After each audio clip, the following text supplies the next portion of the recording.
become a cardiologist. That's what he thought. I mean, he didn't know that he was going to claim later on that he didn't even know how to do mouth resuscitation as a cardiologist, which is a question: did he know or he didn't know, or did he just pretend he didn't know? But anyway, Adam said MJ told him, "I want to thank you very much." Okay. So the next thing is Adam said he wasn't going to ask for a resume because Murray was doing a favor for him. So I mean, that's what I'm saying. It's kind of messed up, I mean, I can understand where he was coming from, but this is, as a doctor, he didn't know anything about him except for the fact that he had, helped him and his father, but he didn't know anything else about him. So, I think that was kind of foul, right there. Okay. So Adam testified.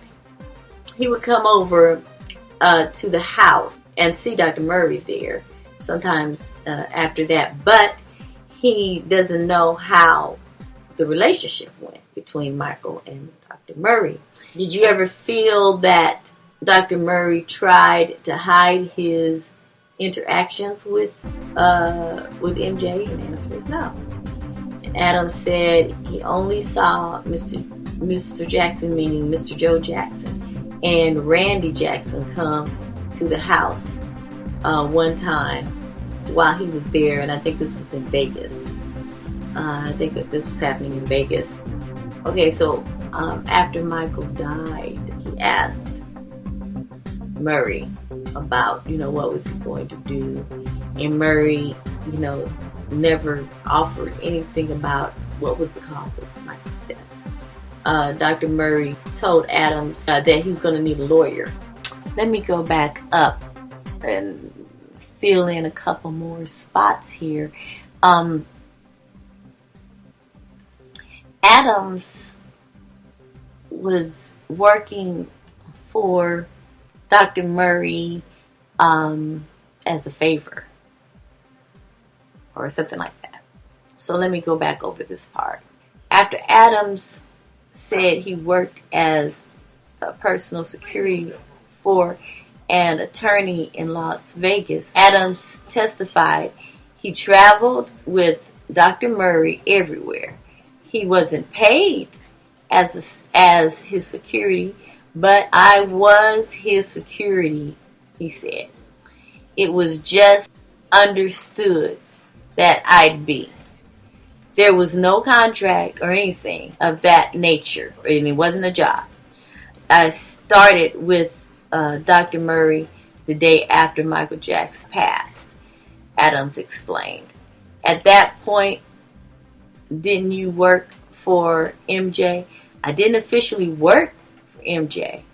I orchestrated his staff. I didn't actually officially work for him. Adams, are you still a patient? Oh, he said, no, he's locked up now.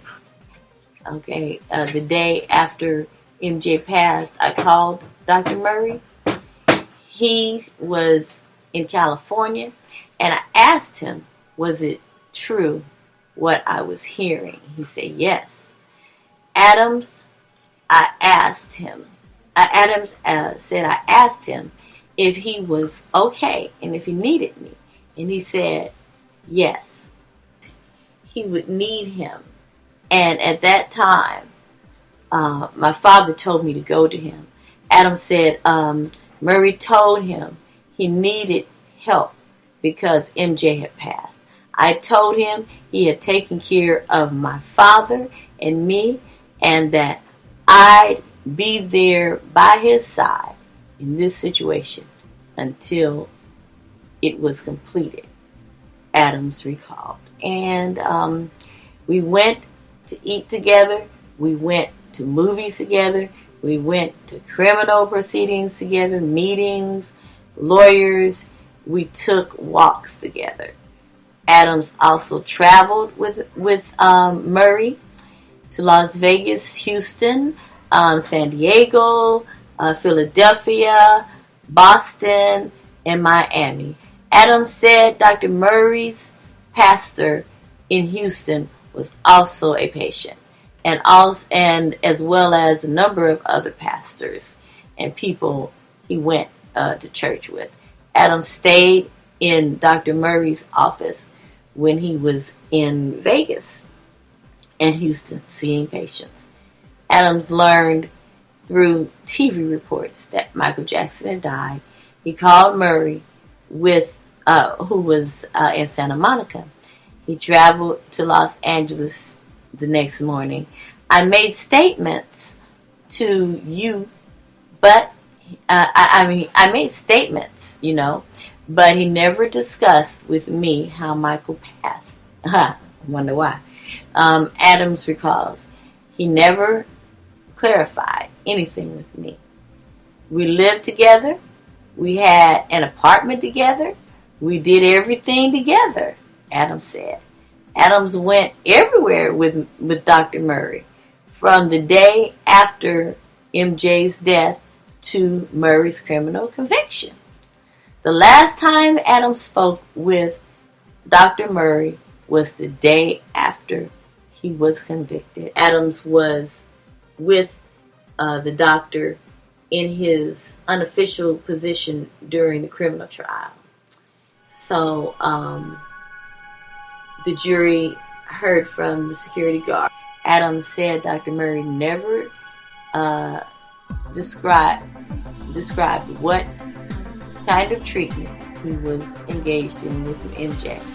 Adams orchestrated security for Michael Jackson in 2006. He said his friend, Mr. Muhammad, was the security who called him and introduced him to Michael. So I'm going to bring that to the end right now. And, this gentleman seemed like he was very deceived by Dr. Murray. And there's a lot of people who called Dr. Murray Dr. Death.